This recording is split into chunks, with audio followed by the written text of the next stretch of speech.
उसने धीरे से झुककर दोस्ती का हाथ बढ़ाया, लेकिन उसे उम्मीद नहीं थी कि छोटा बंदर उसे जोर से काट लेगा। दूर जाते छोटे बंदर को देखकर किंग कॉन्ग भी बिना सोचे उसके पीछे भाग पड़ा, लेकिन अगले ही पल उसके पीछे से ठीक तभी जब किंग कॉन्ग अलग हुआ, दो बड़े बंदरों ने बगल से हमला किया और उसे जमीन पर पटक दिया। लेकिन उन्होंने किंग कॉन्ग की ताकत को कम आंका था। उसने एक पत्थर उठाया और पलटवार किया। जल्द ही तीनों बंदरों को भगा दिया। तभी छोटे बंदर ने अचानक हमला कर दिया। हालांकि उसे उम्मीद नहीं थी कि किंग कॉन्ग के पास हथियार होंगे।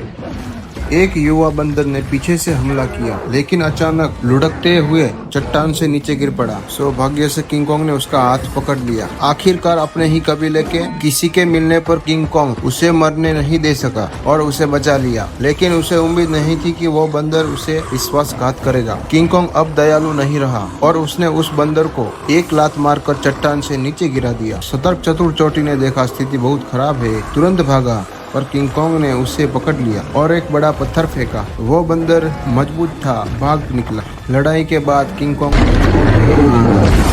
उसे निकाला और जमीन पर पटका। फिर उसने खंजर उठाया और छोटे बंदर से कहा, मुझे उनके कबीले तक ले चलो। किंग कॉन्ग के डर से बंदर ने बात मान ली। रास्ते में एक झील आई। छोटे बंदर को पता चल गया पानी में कुछ है, मगर अनजान बनकर कूद पड़ा। तभी शांत झील में से लहरें उठी और किंग कॉन्ग के पीछे एक विशालकाय आकृति प्रकट हुई।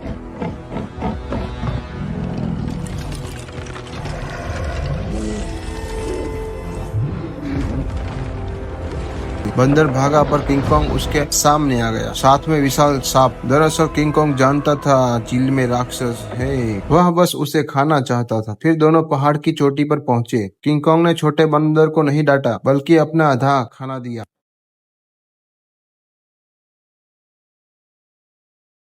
अंत में किंग कॉन्ग उनके कबीले तक पहुंचा। छोटा बंदर उसकी दया से प्रभावित हुआ। गुलाम बंदर को बचाने की उसने स्कार किंग को चुनौती दी।